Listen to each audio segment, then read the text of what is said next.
Recalling the good old memories for many of us who grew up watching this show, it's so good to know that SpongeBob and SquarePants will have a spin-off series called Kamp Koral. And today, like one of the greatest dreams accomplished, I have the honor to speak with the main characters, Patrick and SpongeBob.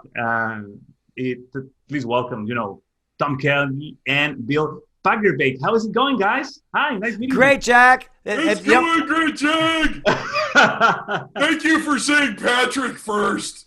Oh my God, my God. It's nice for us to know that we're still around too. Yeah. I was very hesitant at the beginning. Oh my God, are they gonna do the voices, or maybe they are tired because of all these interviews? But it's so fun to see that you still have so much energy.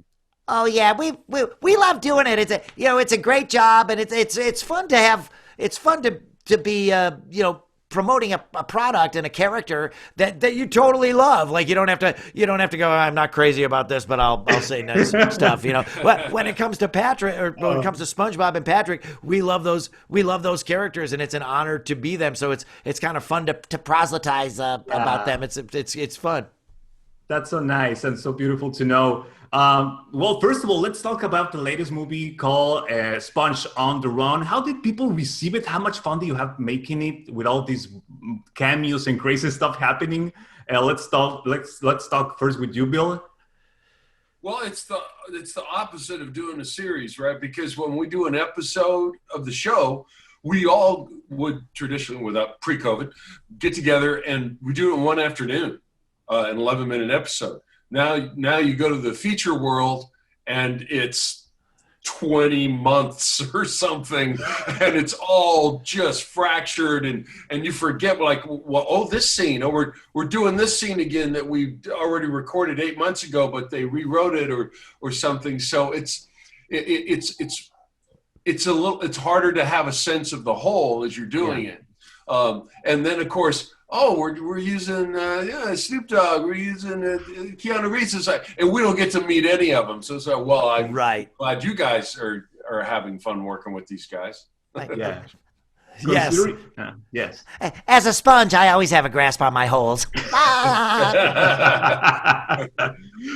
Considering you go on this trip looking forward to get to Gary, who is lost, what's the most beautiful thing you have done for a friend, or a friend has done for you, Tom?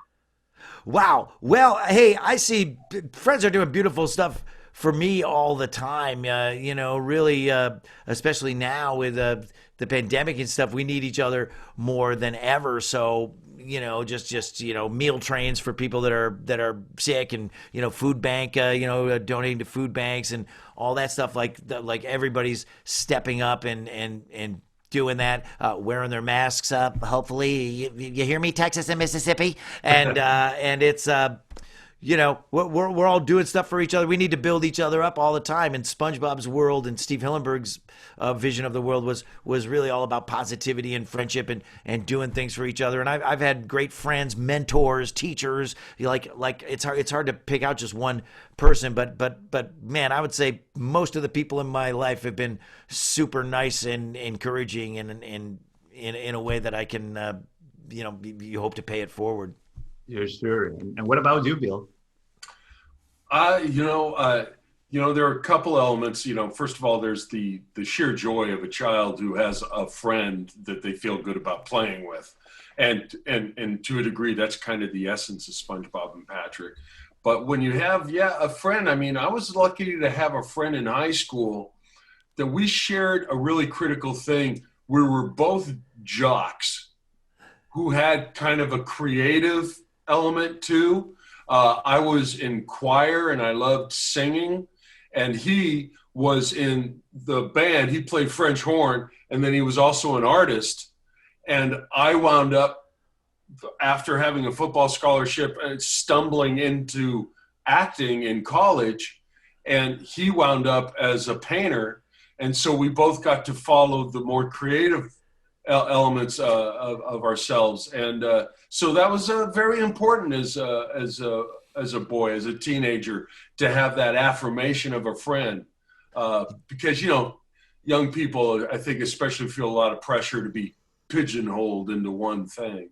Yeah, and just like Patrick and SpongeBob, you know, you especially at the during those tough childhood times and you know adolescence and teenhood, it really helps if you have that wingman or wing person, whatever you call it, and you know. I was lucky enough to have that person. Bill was lucky enough to have that friend that kind of, you know, encourages you and enables you. You can do this. You know, you're going to get out of this town. You're going to do great things. You know, and yeah, boy, if I hadn't had that, and it sounds like if Bill hadn't had that, maybe you wouldn't have been as determined. Yes, that's so great, and that's so beautiful to know. And what about this new series called Kamp Koral? What are we going to be able to see in next episodes, the first episodes of this spin-off series? Can you please give us a little bit of a sneak peek of those crazy situations?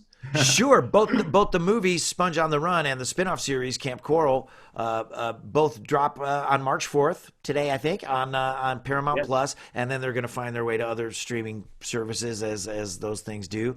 And yeah, it's just a flashback into SpongeBob and Patrick's lives when they're little kids at summer camp, and that comes off of a scene in the movie that's kind of a flashback, you know, scene. And yeah, it's pretty crazy. So I don't know how many. Bill, do you know how many episodes of Kamp Koral they're dumping on Paramount Ooh, Plus? well, I'm just going to guess it's going to be at least a half dozen, I would think, but I don't know. I'm just guessing. I'm gonna pull that number out of my butt too. There's six. I don't know, six. Sounds good to me. Six. Patrick's the smartest guy I know. Yeah. But when you run out of them, you'll know, and then there'll be more to come because we're working on Kamp Koral like crazy, and new episodes, and recorded new episodes yesterday. And Yeah, we had already finished, I think, 26 episodes of Kamp Koral before we started on another order. Yeah, and I think people are really going to enjoy. It's the same tone as the original show, which we are also still doing in 2D. But this is CGI, this is computer generated like the film, but it's done with the same humor and the same feel of the original show. And the storyboard artists have done an incredible job transferring that sensibility to CGI. It's really hilarious. And I always wondered how to make this show likable, just like my finished question, not only for kids, but for adults as well, how balancing those elements that are very important part of this.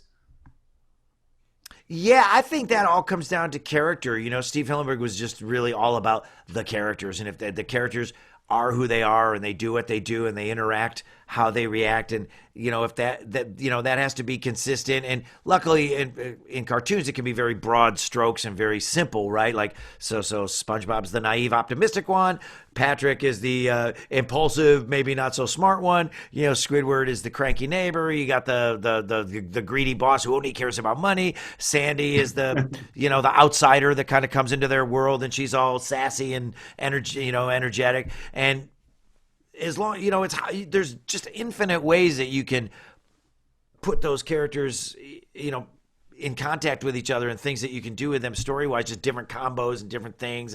And Kamp Koral is kind of the latest iteration of that, where we're taking them and we're taking them back to their childhood at a summer camp, at a sleepaway camp in the woods.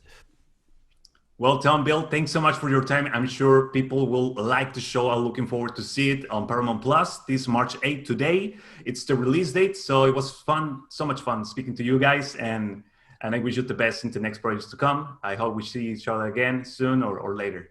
I hope it'll be in person, Jack. Nice to see you. Bye. See ya. Bye.